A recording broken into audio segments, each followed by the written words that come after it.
नमस्कार, मी अमिता. तुम्ही पाहत आहात E6 टीव्ही मराठी.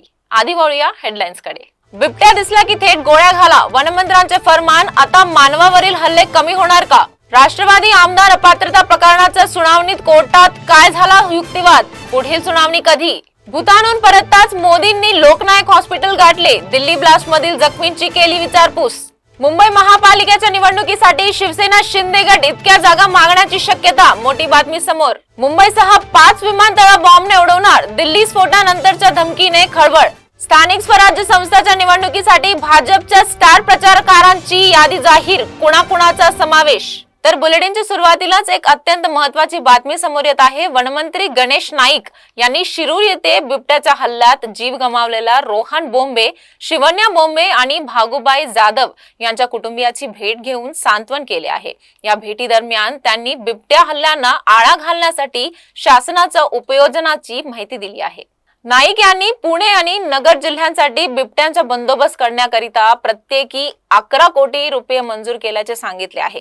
चंद्रपूरमध्ये वाघांच्या हल्ल्यांना तोंड देण्यासाठी वापरण्यात आलेले सॅटेलाइट आणि कृत्रिम बुद्धिमत्तेवर आधारित आधुनिक तंत्रज्ञान पुणे आणि नगर जिल्ह्यात बिबट्यासाठी वापरण्यात येणार आहे. याशिवाय बिबट्यांना पकडण्यासाठी 1200 पिंजरे कार्यान्वित केले जातील.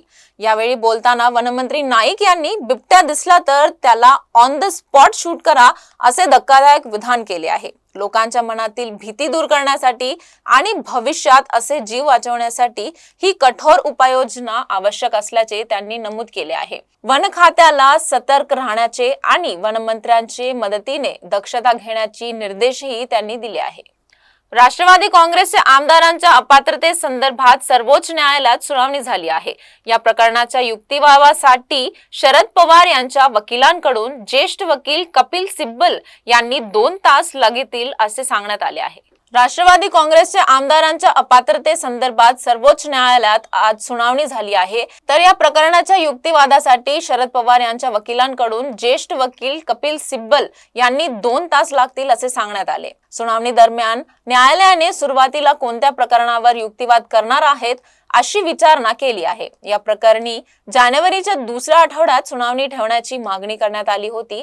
त्यानुसार सर्वोच्च न्यायालयाने आता पुढील सुनावणीची तारीख निश्चित केली आहे. राष्ट्रवादी आमदारांच्या अपात्रतेवर आता 21 जानेवारी रोजी सकाळी 11:30 वाजता सर्वोच्च न्यायालयात पुढील सुनावणी होणार आहे. शरद पवार आणि अजित पवार यांच्यातील पक्षाच्या नियंत्रणाशी संबंधित या महत्त्वपूर्ण प्रकरणाकडे राजकीय वर्तुळाचे लक्ष लागून राहिले आहे. तर पंतप्रधान नरेंद्र मोदी 2 दिवसांच्या भूतानच्या दौऱ्यावरून परतले आहेत.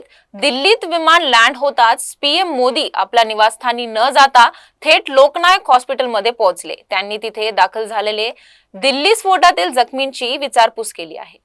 पीएम मोदी यांनी या घटनेनंतर भूतानला असतानाच स्पष्ट केले होते की कोणत्याही षडयंत्रकारांना सोडलं जाणार नाही.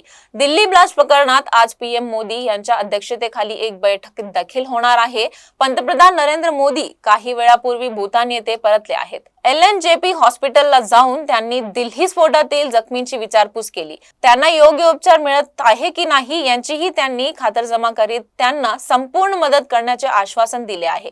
त्यांनी डॉक्टरांच्या टीम ही भेट घेत असताना त्यांना योग्य त्या सूचना दिल्या आहेत. हॉस्पिटलच्या जखमींची भेट घेतल्यानंतर त्यांनी पुन्हा एकदा या प्रकरणात एकाही दोषीला सोडले जाणार नाही, कट रचणाऱ्यांना योग्य तो धडा दिला जाईल अशी घोषणा केली.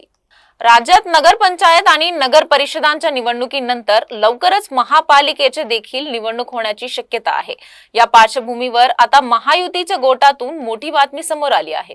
राज्यात स्थानिक स्वराज्य संस्थांच्या निवडणुकीचं बिगुल वाजलं आहे. निवडणूक आयोगाकडून नगरपंचायत आणि नगर परिषदेच्या निवडणुकीची घोषणा करण्यात आलेली आहे. निवडणूक कार्यक्रमानुसार नगरपंचायत आणि नगर परिषद निवडणुकीसाठी येत्या 2 डिसेंबरला मतदान होणार आहे, तर 3 डिसेंबरला मतमोजणी आहे. दरम्यान जरी राज्यात नगरपंचायत आणि नगर परिषद निवडणुकाची घोषणा करण्यात आली असली तरी अद्याप महापालिकांच्या निवडणुका बाकी आहेत. महापालिकांच्या निवडणुकाबाबत कोणतीही घोषणा करण्यात आलेली नाहीये. मात्र नगर परिषद आणि नगर पंचायतीच्या निवडणुका होताच राज्यात महापालिका निवडणुका देखील होतील असा अंदाज व्यक्त करण्यात येत आहे. तर त्या पार्श्वभूमीवर आता सर्वच पक्षांनी निवडणुकीची तयारी सुरू केली आहे. दरम्यान जर मुंबई महापालिका निवडणूक महायुती म्हणून लढवली गेली तर कोणत्या वाट्याला किती जागा येणार असा प्रश्न उपस्थित होत असतानाच आता मोठी बातमी समोर येत आहे। ती म्हणजे एकनाथ शिंदे यांची शिवसेना मुंबईत 125 जागांची मागणी करण्याची शक्यता आहे। 2012 आणि 2017 मिळून 125 नगरसेवक सोबत असल्याचा दावा एकनाथ शिंदे यांच्या शिवसेनेकडून करण्यात आला आहे। त्यामुळे आता आगामी महापालिका निवडणुकीसाठी शिवसेना शिंदे गटाकडून 125 जागांची मागणी करण्यात येत आहे असा अंदाज वर्तवण्यात येत आहे। मोठी बातमी समोर येत आहे। देशातील 5 विमानतळे बॉम्बने उडवून देणार असल्याची धमकी मिळाली आहे। इंडिगो एअरलाइन्सला दुपारी 3:30 वाजता देशातील 5 आंतरराष्ट्रीय विमानतळांना बॉम्बने उडवण्याची धमकी देण्याबाबत मेल मिळाला आहे। इंडिगो एअरलाइन्सला दुपारी 3:30 वाजता देशातील 5 आंतरराष्ट्रीय विमानतळांना बॉम्बने उडवण्याची धमकी देण्याबाबत मेल मिळाला आहे।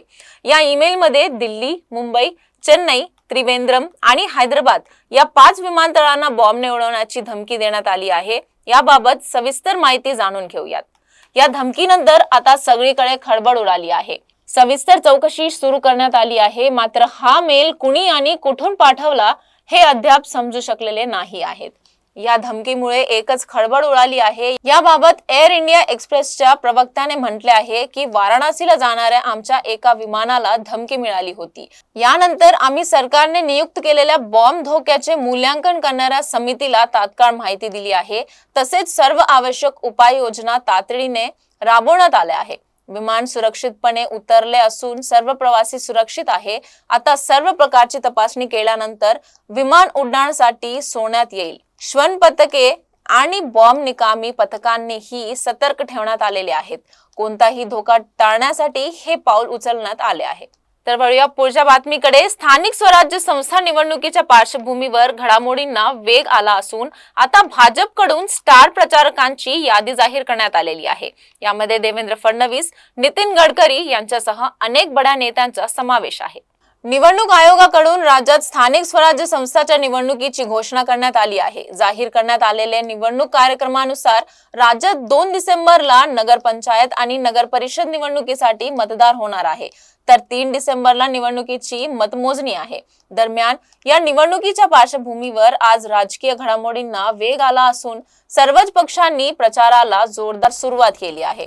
भाजपकडून आपल्या स्टार प्रचारकांची यादी जाहीर करण्यात आली आहे, ज्यामध्ये मुख्यमंत्री देवेंद्र फडणवीस, केंद्रीय मंत्री नितीन गडकरी, पक्षाचे प्रदेशाध्यक्ष रवींद्र चव्हाण यांच्यासह अनेक नेत्यांचा समावेश आहे। तर स्थानिक स्वराज्य संस्था निवडणुकीच्या पार्श्वभूमीवर भाजपानं आपल्या स्टार प्रचारकांची यादी जाहीर केली आहे, ज्यामध्ये मुख्यमंत्री देवेंद्र फडणवीस, प्रदेशाध्यक्ष रवींद्र चव्हाण, केंद्रीय मंत्री नितीन गडकरी, चंद्रशेखर बावनकुळे, विनोद तावडे, पीयूष गोयल, नारायण राणे, सुधीर मुनगंटीवार, चंद्रकांत पाटील, रावसाहेब दानवे, आशिष शेलार, मुरलीधर मोहोळ, राधाकृष्ण विखे पाटील, पंकजा मुंडे, गिरीश महाजन, गणेश नाईक, जयकुमार रावल, शिवेंद्र राजे भोसले या नेत्यांचा समावेश आहे। तर या होत्या आजच्या बातम्या। पुन्हा उद्या भेटू, तोपर्यंत पाहत रहा E6 TV मराठी।